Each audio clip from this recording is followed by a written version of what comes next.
Mister Jagan, you are under arrest. Arrest? लेकिन क्यों? तुमने अपनी पत्नी का खून किया इसीलिए। मैंने इसका खून नहीं किया सर। ये मुझसे जिद करने लगी तो हम दोनों में छोटा सा झगड़ा हो गया था। सर ये सरासर झूठ बोल रहे हैं। गुस्से में आकर इन्होंने मेरी दीदी का मर्डर किया है। प्लान करके इन्होंने मेरी दीदी को मार डाला। जानकी क्या बकवास कर रही हो?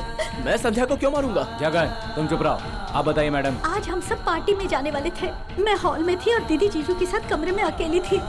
और जब रेस्टोरेंट से मुझे फोन आया, उस समय मैं दीदी को बुलाने के लिए अंदर आ गई और मैंने देखा कि दीदी की लाश बिस्तर पर पड़ी थी। इन्होंने मेरी दीदी को मारा है। सर मैंने नहीं मारा है सर। आपने ही मारा है। कहा ना संध्या को मैंने नहीं मारा, लेकिन मैं तुझे जरूर मारूंगा। जगन तुम्हें जो कुछ भी कहना है कोर्ट में जाकर ही कहना। Diwan sir arrest him. Yes sir. Your honour, मशहूर चित्रकार जगन पहले से ही एक मानसिक रोगी है। अगर ये गुस्से में आए तो किसी की भी जान ले सकता है। अगर ये अपने आपे से बाहर हो जाए तो कब क्या कर बैठे इसे खुद पता नहीं होता।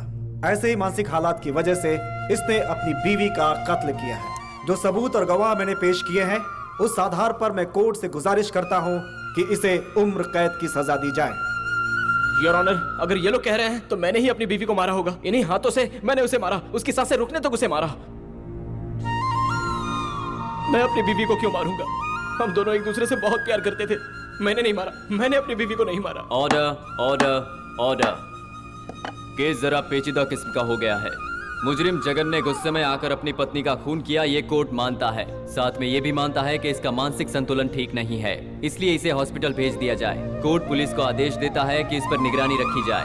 इसके साथ साथ सीआईडी के स्पेशल ऑफिसर प्रताप को लीगल व्यवहार को जांचने के लिए पब्लिक प्रोसिक्यूटर शर्मा जी को नियुक्त किया जाता है। योर ऑनर, मशहूर चित्रकार जगन पहले से ही एक मानसिक रोगी है। अगर ये गुस्से में आए तो किसी की भी जान ले सकता है। अगर ये अपने आपे से बाहर हो जाए तो कब क्या कर बैठे इसे खुद पता नहीं होता।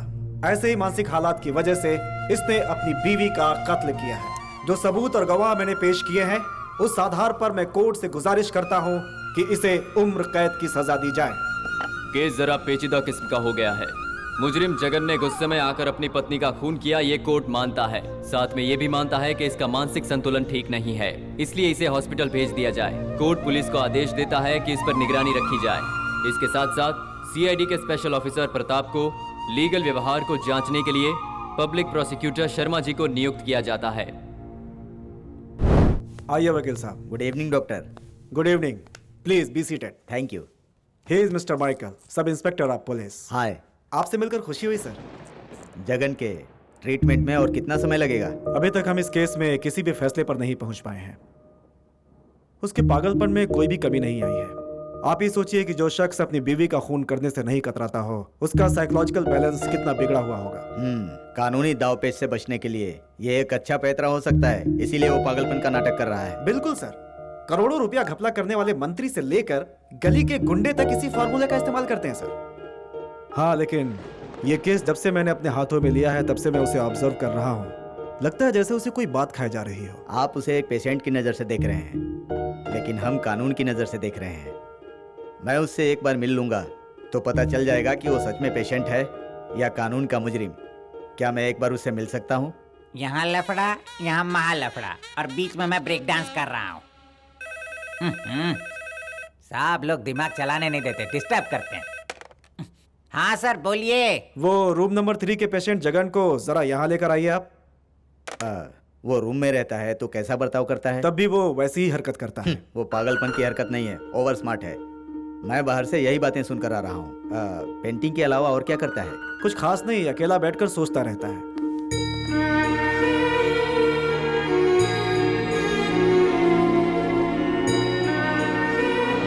आओ जगन, देखो तुमसे मिलने के लिए वकील साहब आए हैं।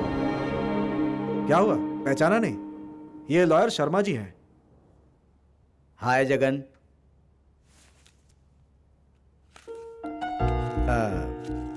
पियोगे सिगरेट?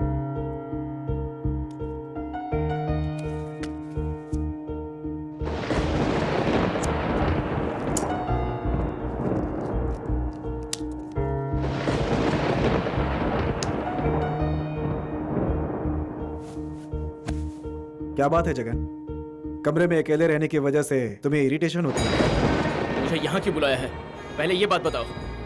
लॉयर साहब तुम्हारी मदद करने के लिए आए हैं। बेहतर होगा तुम इन्हें कोऑपरेट करो।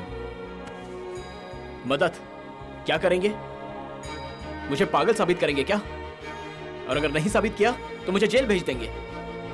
अगर मैं पागल साबित हो गया तो मुझे इसी अस्पताल में सड़ना होगा। मुझे इनकी कोई मदद नहीं चाहिए। जगन, ये तुम नहीं, तुम्हारा फ्रस्ट्रेशन बोल रहा है। जी हाँ सर, मैं इस वक्त बहुत फ्रस्ट्रेट हूँ।